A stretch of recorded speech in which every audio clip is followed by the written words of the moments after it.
Welcome to Great Talk and Entertainment. I am your host, KJ, and this is the YouTube channel where I review movies and TV shows from all your favorite superheroes, including Marvel Comics, DC Comics, and much more. Please subscribe to my YouTube channel, Great Talk and Entertainment official channel. Now let's go, baby.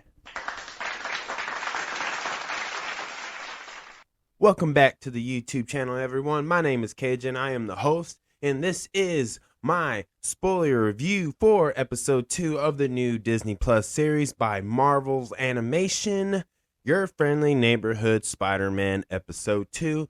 Again, this is a spoiler review. If you have not seen this, pause this, give me a thumbs up because that would help my YouTube channel grow. And then go watch episode 1 and 2 and come back and let me know how you feel about this series in the comments below. I want to know, and I want to hear all your guys' theories of what you may think may happen next in the future of this series. So, again, y'all been warned. Now, let's get into it.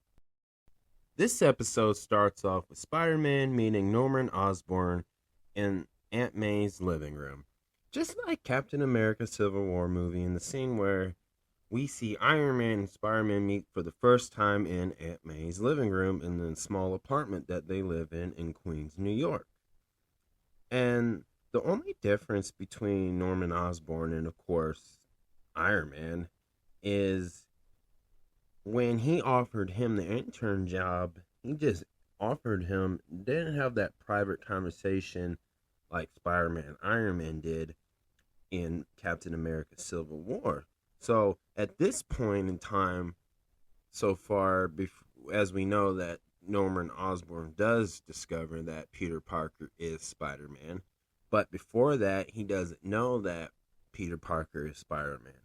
So he just leaves and says, hey, be there at 4. And this is where we see throughout this whole episode where Spider-Man is struggling to balance everything. Like everything from his social life to being a superhero to his other responsibilities at school. But he's a smart kid and he has a lot of opportunities, as he always has in Marvel Comics history, in all the comic books and has ever been made. That's always been his thing. So, you know, we watch him struggle, and because his life is getting super busy again.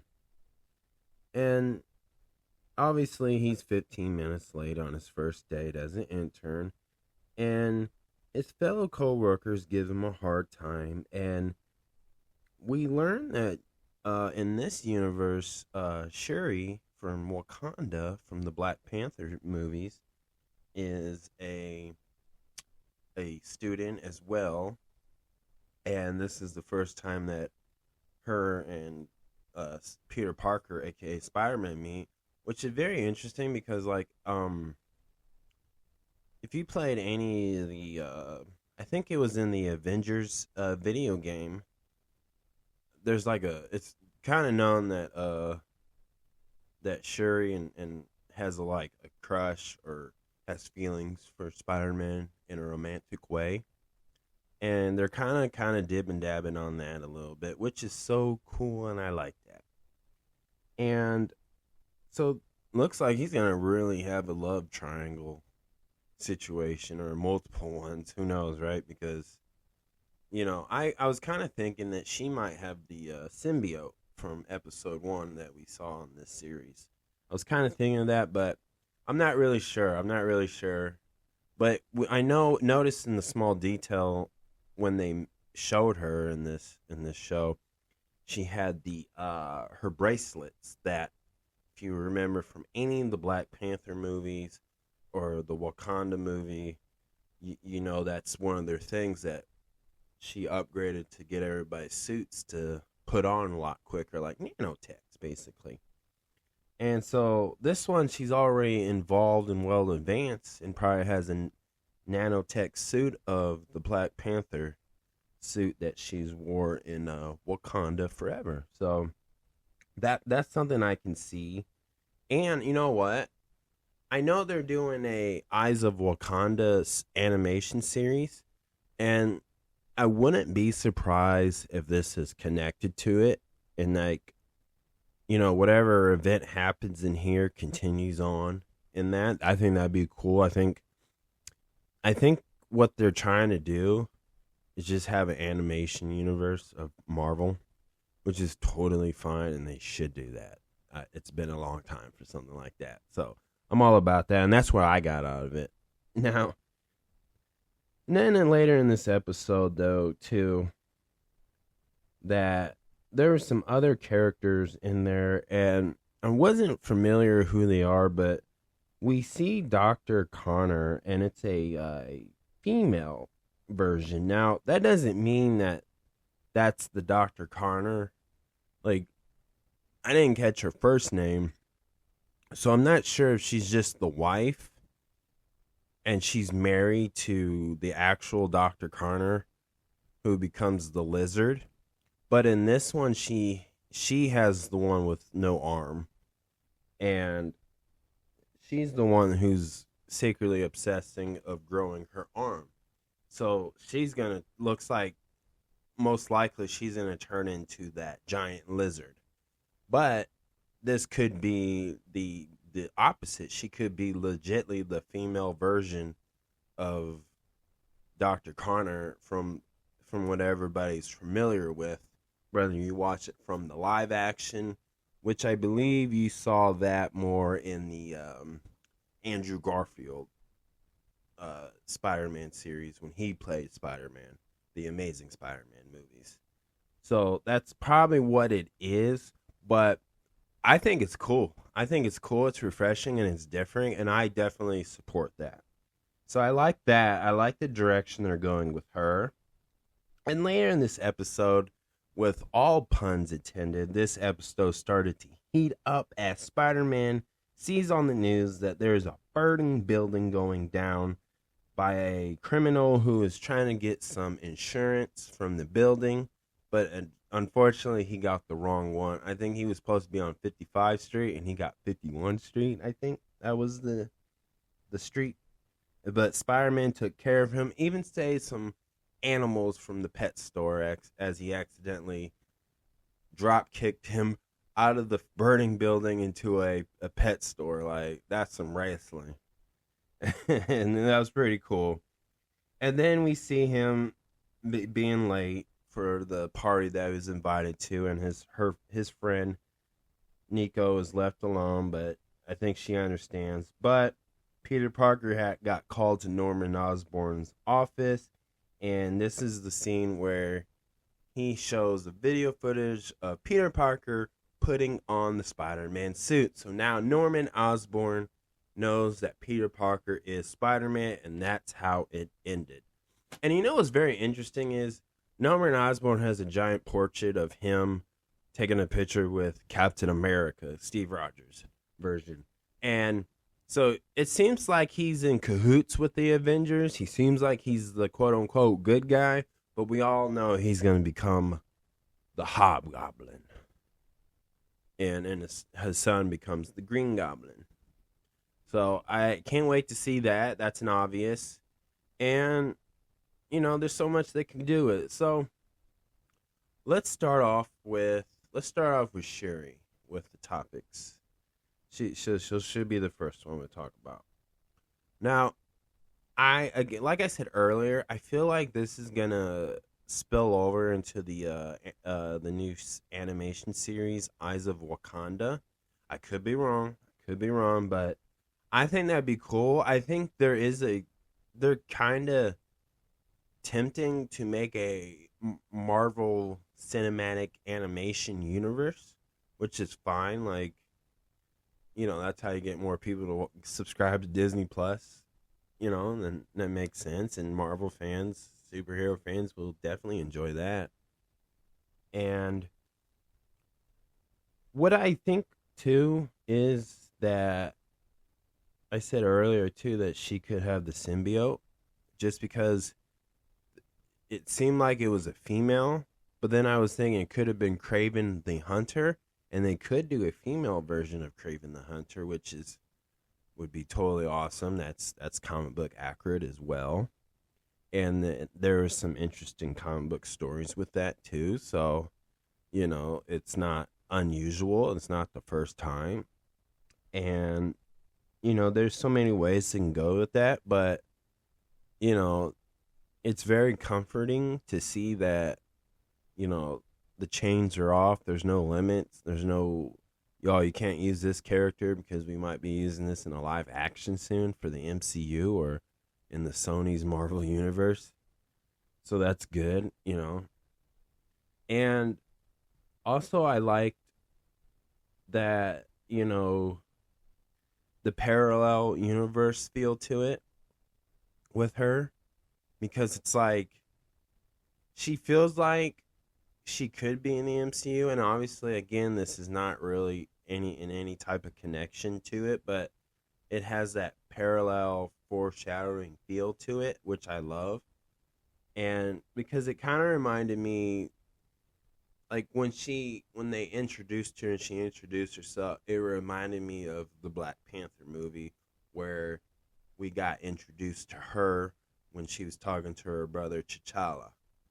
She was already in the lab coat and other things, of course, just working on some stuff. And she's in the same department in Oscorp that she was doing in Wakanda. So, very smart woman, of course.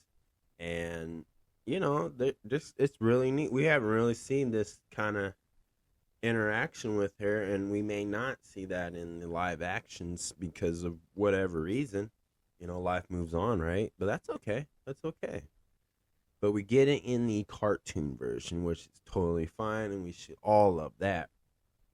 Now, let's talk about Norman Osborn. So now Norman Osborn knows that Peter Parker is Spider-Man, and I feel like he's gonna be the Iron Man of this, the Tony Stark.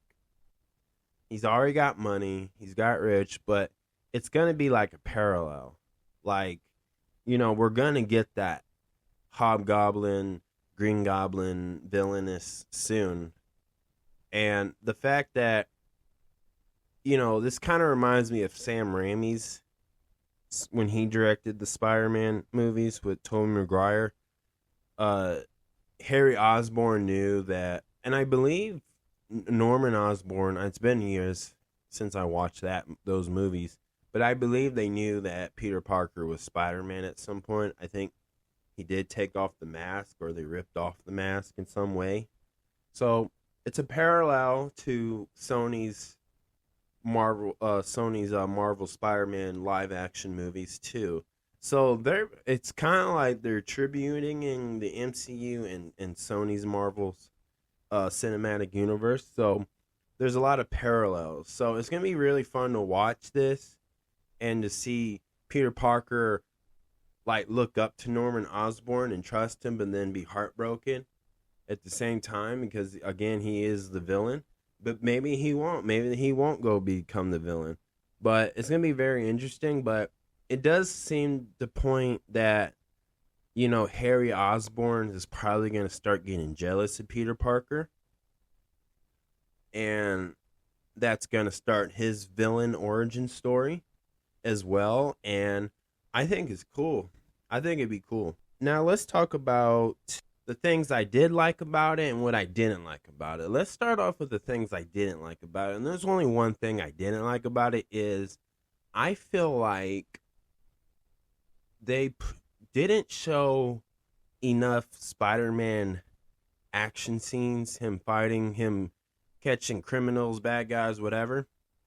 And they put too much episodes or scenes of showing Peter Parker's social life, busy life, and trying to make it clear that he can't be everywhere in one place. And I feel like the viewers, the audience, would have got that with just 3 scenes of that and got the point of that. But they kept highlighting that particularly. And I get why, but I feel like we only need like 2 scenes to get the point of that. And I feel like they should have just put more Spider-Man in there where he's in the suit, he's saving somebody, getting cat out of the tree or something, or just fighting another Marvel villain that he's known to battle with. And I feel like they should have done that. And I'm not nitpicking about it, but I feel like they just put too much of what he's supposed to do when he's not in the suit. You know, he's supposed to be here. He's supposed to be with his friends. He's supposed to be a teenager. But we get that, and I feel like they did put way too much in there to me. Now, what I did like about it, again, I love the voice actors. They're killing it. They're bringing these characters to life. I love where the story's going. I like watching Spider-Man just try to be Spider-Man in his everyday life. And I get so excited what's going to happen next. And just to see other Marvel characters in the show and him interacting or meeting is just so much fun. And man, this is such a Spider-Man comic book story at its best. And I'm loving it. I love this episode. And it was so good. I love the graphics to this show, too. It's just so neat. It feels like reading a comic book, and it looks like it. And I'm just having fun watching this show. And I think this is, to me, I know a lot of people are like, it's so woke. It's so gender swap. Like, guys, like, it's not that big of a deal. Like, it's still such a good show. You should just enjoy it if you can. But, I mean, I get everybody has an opinion. Look at me. That's why I do reviews. But I really like it. And I have no issue with which way they're going and why they gender swap certain characters. I don't mind it. I have no issue with it. So that's just my take on it. And I like it. So if I had to give this a 1 out of 10, I'd give it a 7. Like, it's really great. Again, I wish they show more Peter Parker in the Spider-Man suit doing Spider-Man things. But that's my only nitpick about that. So I like it. So that's my review. Please subscribe to my YouTube channel, Great Talking Entertainment official channel. Subscribe, hit that notification button so you can always be updated with all my latest content. Thank you guys, and peace